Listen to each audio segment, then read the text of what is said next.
Prime Minister Benjamin Netanyahu stepped forward to greet the visiting US Secretary of State Marco Rubio. The meeting came at a crucial juncture in Middle East diplomacy, one defined by ceasefire maintenance in Gaza, fragile regional coordination, and the mounting effort by Washington to stabilize humanitarian operations while reinforcing Israel's security guarantees.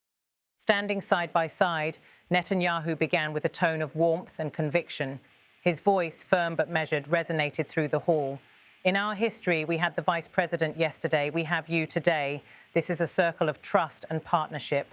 Those words set the tone. He turned toward Rubio, calling him an extraordinary friend of Israel. The Prime Minister continued, framing the encounter as one bound not only by necessity but by destiny. Now we face days of destiny. We want to advance peace. We still have security challenges, but I think that we can work together. And by working together, both address the challenges and seize the opportunities. And there are plenty of both. Welcome again, Rubio nodded slightly, stepping closer to the microphones. A faint smile traced his face as he responded, "Thank you. Thank you, friend."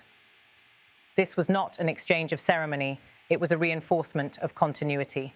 The meeting came just over a week after what Washington had described as a historic breakthrough, the latest in a series of moves by President Donald J. Trump's administration to extend and consolidate post-conflict arrangements in Gaza and to expand the region's normalization initiatives. Rubio's statement reflected confidence, the practiced optimism of a statesman who has just completed several high-stakes conversations in Jerusalem, Ramallah, and Cairo. We're back here just a little bit over a week after a very historic day where President Trump's work with our partners led to this extraordinary breakthrough. He paused, briefly scanning the room before continuing. Now we have more work ahead of us, but we feel very positive about it. We're making good progress. It's amazing that in just 7 or 8 days, the kinds of things and systems that have been set up. Rubio leaned on the lectern, his delivery calm yet assertive. No one's under any illusions. We've already done the impossible once, and we intend to keep doing that. We have good partners that we're working with, and we feel confident and positive about the progress that's being made. The phrase, "done the impossible once," caught attention. It recalled the speed with which the Trump administration, together with Israeli and regional partners, had implemented security mechanisms and cross-border frameworks that only weeks earlier had seemed unreachable. Rubio made a point to temper optimism with realism. We're clear-eyed about the challenges too. The president has made this a top priority. He then mentioned senior US figures who had been on the ground during the previous week, Jared Kushner and Special Envoy Steve Witkoff, whose shuttle diplomacy had formed the backbone of the current framework. Both Steve Witkoff and Jared Kushner were here for much of the week. I know you spent time with them, and the vice president just left. We crossed on the way, and then I'm here now today because this is a priority. The mention of Vice President J.D. Vance underscored the layered nature of the US effort. Vance had departed Tel Aviv only hours earlier after meetings focused on maintaining the ceasefire's durability and ensuring humanitarian flows through the Rafah and Kerem Shalom crossings. Rubio's tone was steady, reinforcing a message that this visit was not routine diplomacy, but part of a broader, high-level sequence. It's a very important achievement, but there's more work to be done and bigger achievements that lie ahead. He paused, letting the words settle before adding, "We feel very positive and confident that we're going to get there despite substantial obstacles. We're going to get there." When he finished, aides swiftly indicated the end of the remarks. The secretary gave a short nod and said, "We're not taking questions. Thank you. Thank you very much." The two men shook hands before disappearing into closed-door discussions. The exchange had lasted barely a few minutes, yet its weight was clear. This was a reaffirmation of the US-Israel alliance at a moment of regional fragility. In Israel, such concise and deliberately opaque joint statements often carry significance beyond the words themselves. The brevity signals that delicate matters are still being negotiated, whether concerning the humanitarian framework in Gaza, border stabilization, or the broader architecture of a post-conflict settlement. Local correspondents interpreted the tone as one of continuity rather than climax. When a reporter in Amman was asked if anything substantive had been revealed, her response was telling, "We heard nothing." And that usually means there isn't a lot to say or announce after the meeting. She added that Israeli analysts would dissect every phrase for hours, but that the very vagueness suggested the absence of a breakthrough worth publicizing. Still, she emphasized that Rubio's consistent phrasing, calling the mission a priority, was in itself the key message. Washington's attention remained fully engaged. The past week had seen a steady stream of high-level US envoys through Israel's corridors of power. Vice President Vance's visit had focused on consolidating humanitarian channels and finalizing arrangements for international reconstruction teams in Gaza. Rubio's trip marked the next stage, cementing political alignment before a potential second-phase ceasefire framework. President Trump's aides had already framed the initiative as evidence of renewed American leadership in the Middle East, an echo of earlier efforts but reshaped for new realities. The administration's argument was that regional stability could not rest on military quiet alone. It required structural coordination among allies, a concept repeatedly invoked by both Rubio and Netanyahu.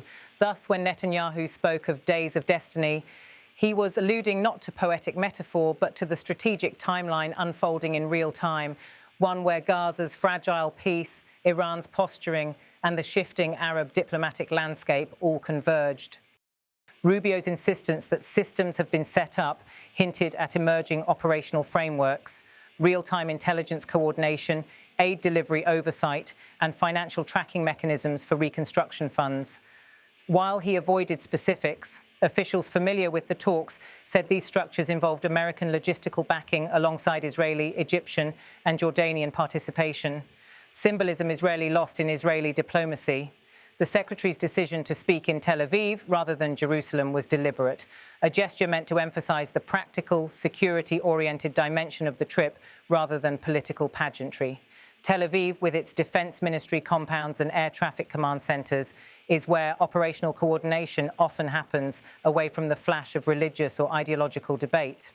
The phrase "circle of trust and partnership," uttered by Netanyahu, resonated through Israeli evening broadcasts.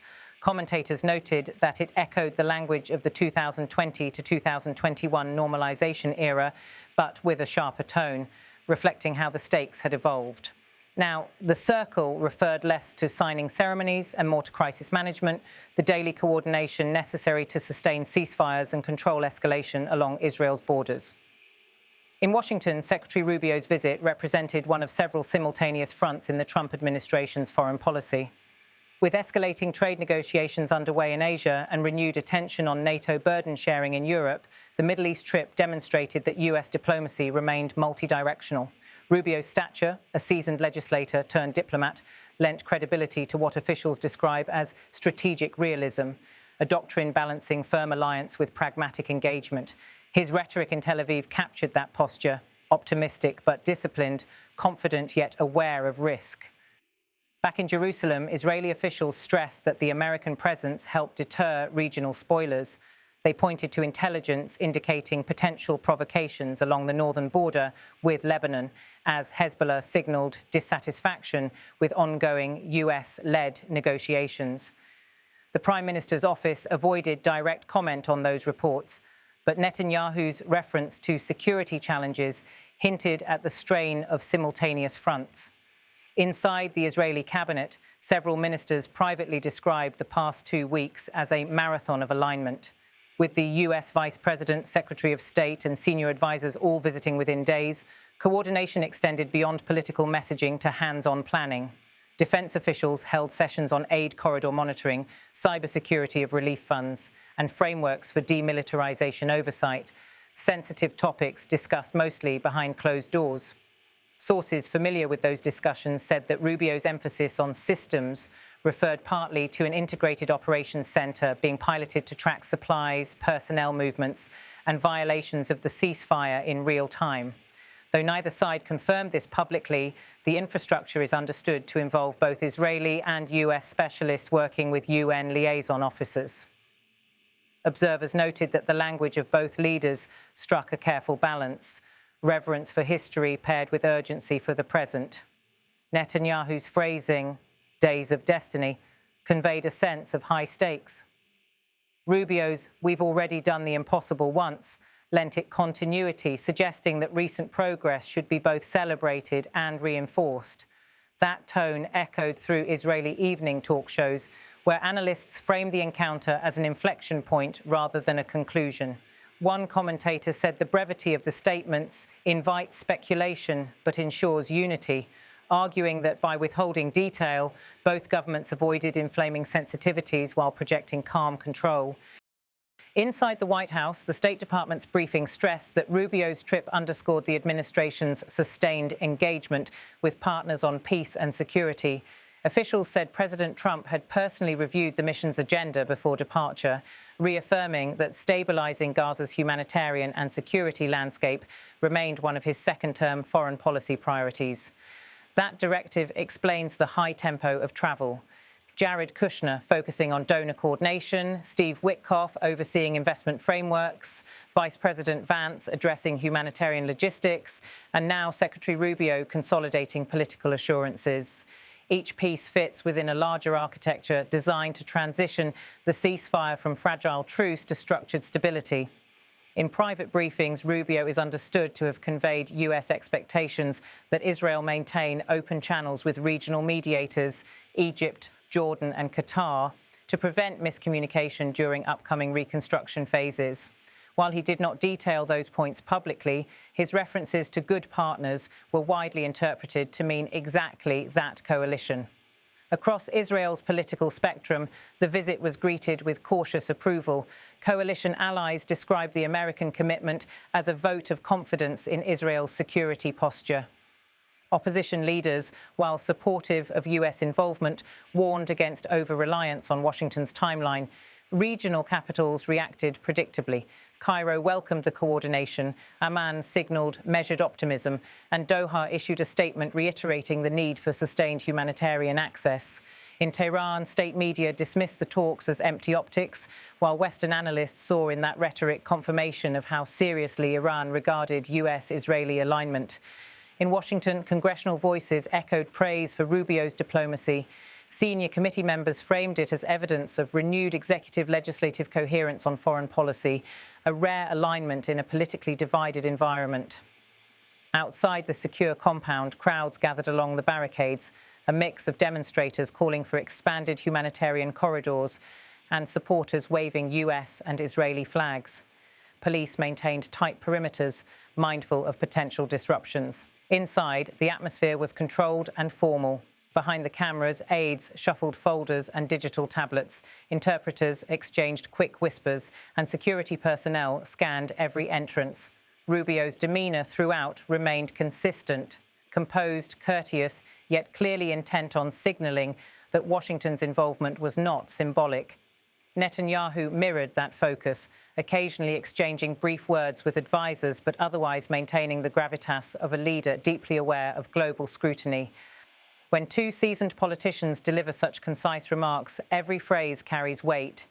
Days of Destiny reflects Israel's perception of a turning point, a crossroads between tenuous calm and renewed upheaval. We've already done the impossible once, implies the United States believes recent diplomatic engineering is replicable, not accidental. The unspoken message is that both governments are bracing for what comes next, translating ceasefire into sustained peace, preventing militant rearmament, and managing international expectations of reconstruction and accountability. By the time the motorcade departed Tel Aviv, discussions had shifted from speeches to implementation. US and Israeli teams began drafting a follow-up schedule for November meetings in Washington and Amman, focusing on aid verification and political sequencing. Officials familiar with the process described it as moving from rhetoric to rhythm, the steady pulse of coordination that keeps fragile agreements alive. Though neither leader announced new initiatives publicly, the undercurrent was unmistakable. The partnership is active, personal, and continuously evolving. Netanyahu's government views American engagement as essential for deterrence and legitimacy. Washington views Israel as the indispensable anchor for its Middle East recalibration. As evening descended on Tel Aviv, local broadcasters replayed the handshake that closed the appearance, the symbol of what both sides called a circle of trust. For Israel, it reaffirmed that the United States remained its closest ally in navigating an unpredictable region. For Washington, it reinforced that progress in the Middle East, however incremental, is achievable through persistence and partnership. The day's event may have lasted minutes, but it encapsulated decades of shared strategy and months of compressed diplomacy. Netanyahu's confident greeting and Rubio's measured response projected two governments in step, aligned by interest, bonded by history, and propelled by urgency. There were no dramatic announcements, no signed accords, and no fireworks, only words that, in their restraint, carried the weight of expectation. We're going to get there, Rubio declared, closing his remarks with quiet certainty. Whether there means a permanent peace, an enduring truce, or simply the next step in a long process remains to be seen. For now, what matters is the persistence. Leaders on both sides of the podium willing to speak of destiny, partnership, and the determination to do the impossible again.